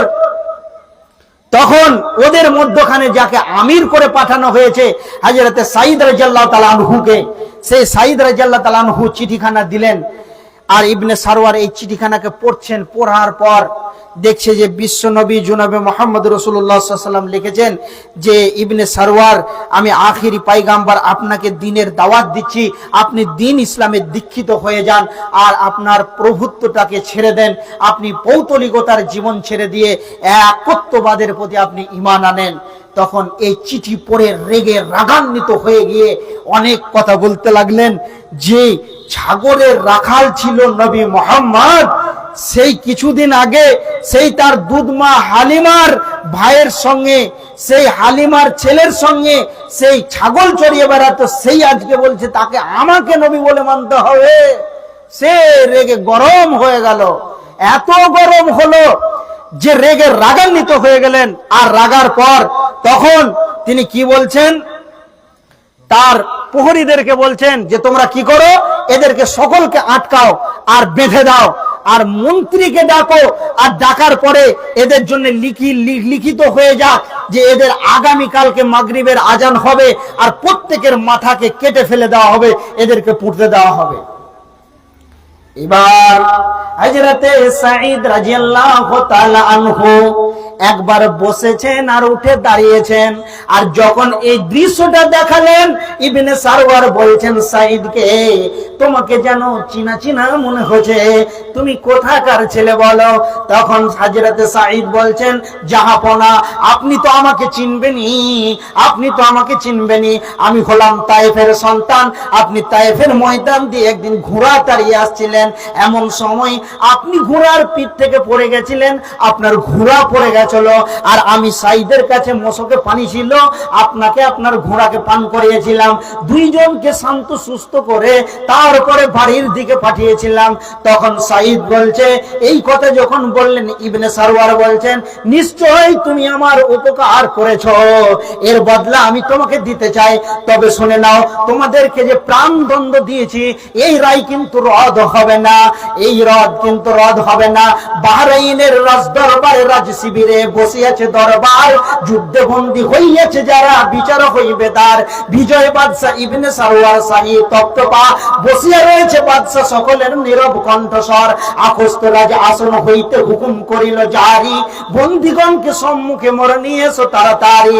রাজার হুকুম তামিল করিতে হইল না কো দেরি, আনিতে হইল বন্দী কমরে পরা শিকল বেরি। ইবনে সারওয়ার চেয়ে দেখে বন্দীদের মাঝে একজন, জিজ্ঞাসিল তারে, তুমি নাকি মোরে করেছিলে জলদান, একথা যখন পিপাসায় আমি হইয়াছি পেরেশান। বন্দী সাইদ কহে, সে তো বহুদিন আগে, মনে হয় মোর দিয়েছিলাম পানি তায়েব সীমান্ত ভাগে, সেই সব সৎ কাজের দিতে চাই প্রতিদান, যাহা চাও তাহা দিব আমি, কহিল সুলতান। তবে প্রাণদণ্ডের আদেশ দিয়েছি তোমার সবাকার তরে, এই রায় শুধু হবে না করত, মনে রাখো অন্তরে। বলো তুমি কি বাঁচাও? সাইদ কহিল ধীরে, মরণের ভয় ভীত নহি মোরা, দেখুন বুক চিরে, প্রার্থনাতে স্থগিত থাকুক আমার দ্বন্দ্বদান, বাড়ি হতে ফিরে আসাটা এইটুকু মোর আরমান। যুদ্ধের তরে হইয়াছি বাহির, এমন সময় শুনি জন্ম নিয়েছে পুত্র মোর নয়নের মহামণি। একটি নজর মুক্তি শুধু দেখিতে তার, মনের কোণেতে শেষ দেখা দিতে সাত জাগে বারবার। তোমার কথায় বিশ্বাস কিবা যদি নাহি আসো ফিরে, প্রাণের জামিন পারো কি দিতে, কহিলেন রাজা ধীরে। জিজ্ঞাসিল তারে, তুমি নাকি মোরে করেছিলে জলদান, একথা যখন পিপাসাই আমি হইয়াছি পেরেশান। তায়েববাসী ইসহাক নামে জনৈক মুসলমান, আগাইয়া এলো রাজ দরবারে, শুনে নাহি ফরমান। কহিল বিনয়ে জামিন হইল আমি সাইদের তরে, সে যদি নাহি আসে ফিরে জান দিব আমি জাল্লাদের করে। আরো বিহস্রে আরোহণ করি সাইদ ধরিল পথ, কর্মুখী ঘোড়া বাধাহীন ছুটে যেন বাইরত। লাল রঙে রাঙা হইয়াছে মেঘ, সূর্য বসিছে পাতে, কোলাই ফিরেছে মেহুক মেহুকে, নৌকা লাগিছে ঘাটে। মরুর মাঠ আর জঙ্গল হতে ফিরেছে দুম্বা দল, ফিরেছে উঠ সুদূর বনে, শোনা যায় কলরব। সূর্য ডুবিতে শিকিখানি বাকি, আধার চাকিছে আলো, ঘৃণ্য অপমান মুসলিম দিঘরে মুখমণ্ডলী হলো কালো। এলো জাল্লাদ এলো হাতিয়ার, ইসহাকের নিয়ে খাড়া, মুখে নাই তার সংকোচের ভার, নম্রতে শির দ্বারা। বাদশার দিকে চেয়ে আছে সব, দেরি নাই আর। এমন সময় কাফেলা হতে উঠে জোরে চিৎকার, এই ওই সাইদের ঘোড়া আসিছে তীর বেগে ছুটে, ঘরের দাপটে পাথরে ফুলাই ফুলকি ফুটে। অশ্রু হতে উতাইরিয়া সাইয়ের বুকে, ইসহাকের জড়ায় ধরি, দিল চুম্বন দানিল আশিস কত দুঃখ উজাড় করে। হযরতে সাঈদ তিনি ঘোড়ার পিঠ থেকে নেমে, আর জাল্লাদ তরবারি নিয়ে দাঁড়িয়ে আছে, এক্ষুনি তার মাথাকে কেটে ফেলে দেওয়া হবে। এই মতো অবস্থায় কাফেলা তো কি চিৎকার উঠতে লাগলো। ওই সাইদ ছুটে চলে আসছে ঘোড়াকে তাড়িয়ে নিয়ে, এবার বুকে ইসহাককে জড়িয়ে ধরে বলছে, ভাই ইসহাক রে, আর তো আমি পৃথিবীর বুকে থাকছি না যে এর বদলা আমি তোমাকে দিব রে ভাই। কিন্তু এই দৃশ্যটা দেখছে কে? জাল্লাদ দেখছে। জাল্লাদ দেখছে, আহারে মৃত্যুদণ্ডের আসামি, তাদের ভাষার কত জবানের মূল্য, তারা ভাষার জবানকে ভাষাকে কত মূল্য দেয়, এর ওয়াদা কত মজবুত, এরা জানের মজবুতি বুঝে না, এরা জানকে পৃথিবীর বুকে রাখতে হবে এটার পরোয়া করে না। তাদের ওয়াদা, তাদের জবান এত মূল্যবান যে তারা ওয়াদা খেলাপ করে না। জাল্লাদের এই দৃশ্য দেখে হাতটা থরথর করে কাঁপতে কাঁপতে তরবারিটা পড়ে গেল। এমন সময় জাল্লাদ ইবনে সারওয়ারকে বলছে, ইবনে সারওয়ার রে, এই চাকরিকে আমি রিজাইন দিয়ে দিব, এইরকম মহামানবদেরকে কতল করার ক্ষমতা আমার নাই, এইরকম মহামানবদেরকে কতল করার আমার ক্ষমতা নাই। এমন সময় ইবনে সারওয়ার তখন কি করলেন? গদি থেকে লাফিয়ে উঠে গিয়ে ইসহাককে বুকে জড়িয়ে ধরে বলছে, ভাই ইসহাক রে, তুমি এমন চরিত্র, এমন আখলাক, এমন আদব তুমি কোথা থেকে পেয়েছো ভাই? চলো চলো চলো চলো, আমাকে সেই বিশ্ব নবীর কাছে নিয়ে চলো। তখন হযরতে সাঈদ বলছেন, ইবনে সারওয়ার, আপনি যদি আমাকে দেখে এত পাগল হয়ে যান, মাতোয়ারা হয়ে যান, আমরা তো জেরেস কপি, অরিজিনালটা বসে আছে মসজিদে নববী আলাইহি ওয়াসাল্লাম। আপনি যদি ওই রকম ব্যক্তির কাছে একবার পৌঁছে যান তাহলে আপনার কলিজাটাকে ফের বার করে তার পায়ের কাছে দিতে মন যাবে। এবার বিশ্বনবীর কাছে তাড়াতাড়ি করে ঘোড়া তাড়িয়ে গিয়ে বিশ্বনবীর হাতে হাতটা দিয়ে পড়েছিলেন, আশহাদু আল্লা ইলাহা ইল্লাল্লাহু ওয়া আশহাদু আন্না মুহাম্মাদান আবদুহু ওয়া রাসূলুহু। এত কুখ্যাত বাদশা জানছে আর গিয়ে ফিরে আসবো না, তারপরও সাহাবা ইবনে মাজমাইন রাদিয়াল্লাহু তাআলা আনহুরা চলে গেলেন চিঠি নিয়ে। কোথায়? বাহরাইন সম্রাটের কাছে গিয়ে তাকে দ্বীন ইসলামে দীক্ষিত করে দিলেন। তো জিহাদ করতে গেলে জান মাল দুটোই লাগবে। এবার আমি কিন্তু আর ইমানের দিকে আর গেলাম না। তাহলে ইমানদার ব্যক্তি যদি ইমান থাকে তাহলে সে কি করবে? হিজরত করবে। ওয়া জাহাদু ফি সাবিলিল্লাহ, এবং সে কি করবে? আল্লাহর রাস্তায় জিহাদ করবে। বিআমওয়ালিহিম ওয়া আনফুসিহিম, সে মাল এবং জান। যদি আপনি কি করেন শুধু আপনি একাই যান জিহাদের ময়দানে তো কোনোদিন হবে না। তাহলে জিহাদ করতে গেলে আপনাকে কি লাগবে? অস্ত্র শস্ত্রের দরকার। তাহলে অস্ত্র শস্ত্র কিনতে গেলে কি লাগবে? পয়সা লাগবে। তা আল্লাহ ওই জন্য বলছে একজন ইমানদারের ভিতরে যদি 5খানা গুণ থাকে, ইমান, তারপরে হিজরত করা, আল্লাহর রাস্তায় জিহাদ করা, জান এবং মাল যদি দেয়, তা আল্লাহ তাবারক ওয়া তাআলা কি বলছেন যে ওই ব্যক্তিকে তুমি কি করো? সুসংবাদ দাও। ইউবাশশিরুহুম রাব্বুহুম বিরাহমাতিম মিনহু ওয়া রিজওয়ানি ওয়া জান্নাতিন লাহুম ফিহা নাঈমুম মুকিম। আল্লাহ বলছেন আ'যামুদ দারজাতান ইনদাল্লাহ। এই 5খানা ভিতরে যদি তোদের এই 5টা থাকে তাহলে তোদের দামটা আল্লাহর কাছে বেড়ে যাবে, তোদের ইজ্জত বেড়ে যাবে আল্লাহর কাছে। তারপরে বলছেন ওয়া উলাইকা হুমুল ফাইজুন, এবং তোদের ওই দিন সবচেয়ে বড় নিষ্কৃতি হবে এবং তোরা ছাড় পাবি। তারপরে আল্লাহ বলছেন যে সুসংবাদ দাও বিরাহমাতিম মিনহু, তাদের প্রতি আল্লাহ রহম করবে, ওয়া রিজওয়ানিউ, এবং আল্লাহ তাদের প্রতি সন্তুষ্ট থাকবে, জান্নাতিল লাহুম ফিহা নাঈমুম মুকিম, এবং উচ্চ মানের জান্নাত, স্থিতিশীল জান্নাত, কলবে বাজার, যে জান্নাতকে কোনোদিন পৃথিবীর মানুষ অন্তর দিয়ে ভাবেইনি। তাহলে এরকম জায়গা যদি আমরা জান্নাত যেতে চাই তাহলে আমাদেরকে কি করতে হবে? এই 5টা জিনিসের প্রতি আমল করতে হবে। ঈমান থাকলে সে হিজরত করবে এবং আল্লাহর রাস্তায় জিহাদ করবে, জান এবং মাল। এখন আসেন, পৃথিবী একদিন ধ্বংস হবে, হওয়ার পর কিয়ামতের মাঠে আপনাদেরকে আমাদেরকে দাঁড়াতে হবে। আর দাঁড়ানোর পর কোনো ছায়া থাকবে না, কোনো ছায়া থাকবে না, একমাত্র আল্লাহর আরশের ছায়া, আল্লাহর সিংহাসনের ছায়া। ওই ছায়াতে কে কে স্থান পাবে? আল্লাহর নবী বলছেন ওয়া রাজুলুন কলবুহুম মুআল্লাকুন ফিল মাসাজিদি, যে ব্যক্তির অন্তরখানা সব সময় মসজিদের সঙ্গে লেগে থাকে ওই ব্যক্তি আল্লাহর আরশের নিচে স্থান পাবে। দ্বিতীয় নম্বরে যে ব্যক্তি কি করে? ওয়া রাজুলুন তাসাদদাকা বিসাদকাতিন ফাহা হাত্তা তা'লামা শিমালুহু মা তুনফিকু ইয়ামিনুহু, যে ডান হাতে দান করে বাম হাত টের পায় না, ওই ব্যক্তি আল্লাহর আরশের নিচে স্থান পাবে। তাহলে আমাদের কি মন হয় না একবার যে সেই কঠিন দিনে সারা পৃথিবীর মানুষ ত্রাহি ত্রাহি ইয়া নাফসি করবে, কিন্তু ওই জায়গাতে যদি আমি স্থান নিতে চাই তাহলে এই পৃথিবীতে আমাকে কি করতে হবে? দান খায়রাত করে যেতে হবে, নচেত কোনো উপায় থাকবে না। মা বোন আমার, শিক্ষিত ভাইরা আমার, যে যা দান করেছেন, যাই করেছেন না কেন, আমি মা বোনদের জন্য আর 5 মিনিট বলবো, তারপরে আমি দানের ব্যাপারে কয়েকটি হাদিস বলবো, আপনারা খুব ভালো করে শুনেন।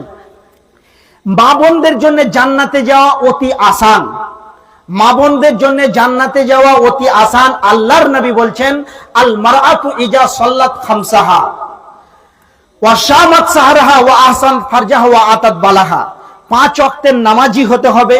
ওয়া সামাত সাহারাহা, রমজান মাসের রোজা রাখতে হবে। যদি পিরিয়ডের কারণে রোজাগুলো ছুটে যায় পরে করে নিতে হবে। ওয়া আতাত বালাহা ওয়া আহসানাত ফারজাহা, এবং নিজের বডির হেফাজত করতে হবে। মাথার চুল থেকে নিয়ে পায়ের তেল পর্যন্ত সমস্ত দেহটা হলো মা বোনদের লজ্জা স্থান। অতএব পুরো শরীরটাকে এমন ভাবে ঢেকে রাখতে হবে যেন পৃথিবীর কোনো পুরুষ আপনার বডি দেখে আকর্ষণ বিকর্ষণের নজর না মারে। এরকম আপনাকে মন মানসিকতা এবং এরকম পর্দা করতে হবে। কিন্তু বর্তমান জামানায় পোশাক যা উঠেছে, আল্লাহর নবী বলছেন শেষ জামানায় এমন হবে, কাসিয়াতুন আরিয়াতুন মাইলাতুন মুমিলা, এমন একটি পরিস্থিতি আসবে মা বোনরা পোশাক পরবে কিন্তু উলঙ্গ পোশাক, কাসিয়াতুন আরিয়াতুন মাইলাতুন মুমিলা, এবং তারা সাজ সিঙ্গার করবে অন্য পুরুষকে আকৃষ্ট করার জন্য। তো এরা কিন্তু জাহান্নামে যাবে। কেমন? মা বোনদের যখনই আপনার স্বামী আপনাকে কিস্য বর্ষাকে অপেক্ষা করে ইনকাম করে আপনাকে নিয়ে এসে দিচ্ছে, আর আপনি তার সঙ্গে হাসলেন না, খেললেন না, ভালো পোশাক কিনলেন না, আর কোথাও বিয়েতে কোনো মেলাতে কোথাও যদি যান এমন ভাবে সাজেন, তাহলে আপনার সাজার উদ্দেশ্যটা কি বলেন? আপনাকে একজনের জন্য দিয়েছে, সেটা হলো আপনার স্বামী, তাকে দেখাবেন, তার মনের চয়ন সুতন করে দিবেন আপনি, কিন্তু আপনি কি করছেন? অন্য কাউকে দেখাচ্ছেন। তাহলে বলেন, এই জন্য বলছেন মাইলাতুন মুমিলা। নতুন যুগের কথা কিছু শোনো বন্ধুগণ, নতুন যুগের কথা কিছু শোনো বন্ধুগণ। কবি বলে কবিতাই শুনেন দিয়া মন, ইসলামেরই নীতি হতে পাকাইয়া গেল, আর মুসলমানের মুখ তাকিয়া ধর্ম চলে গেল। নমাজ রোজা ছেড়ে তারা তাস খেলিতে যায়, সন্ধ্যাবেলা দলে দলে গান শুনিতে যায়। গান বাজনা শুনে তারা এত ভালোবাসে, ছোকরা দিদির নাচন দেখে মনে মনে হাসে। মাথাতে বেকাতেরি, ঘাড়েতে আঁচল, পায়েতে মহাল, রাস্তাঘাটে চলতে গেলে করে টহল মহল। আমার মতো সুন্দর নারী জগতেতে নাই, পরপুরুষের মন ভোলাবো মনে মনে কয়।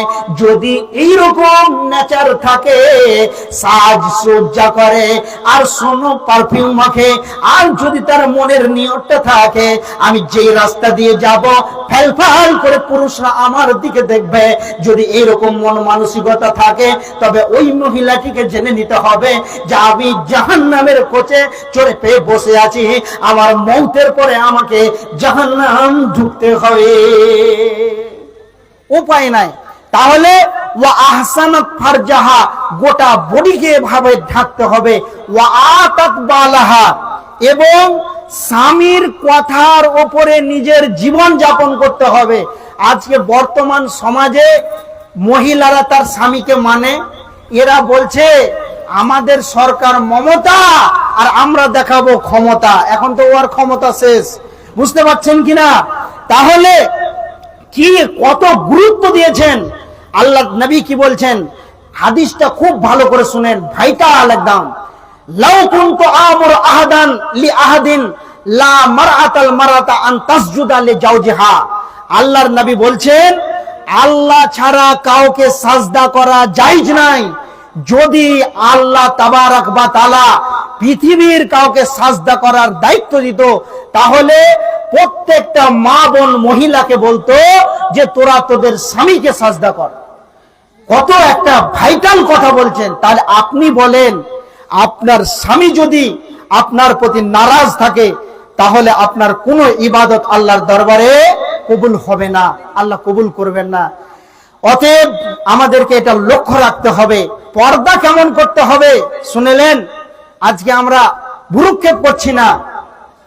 হযরতে ফাতিমা রাদিয়াল্লাহু তাআলা আনহা হযরতে আলীকে বলছেন, আলী রে, আমি যখন মারা যাব তখন তুমি আমাকে রাতারাতি দাফন দিয়ে দিও। হযরতে আলী বলেন, ফাতিমা তুমি এমন কথা কেন বলছো বলো?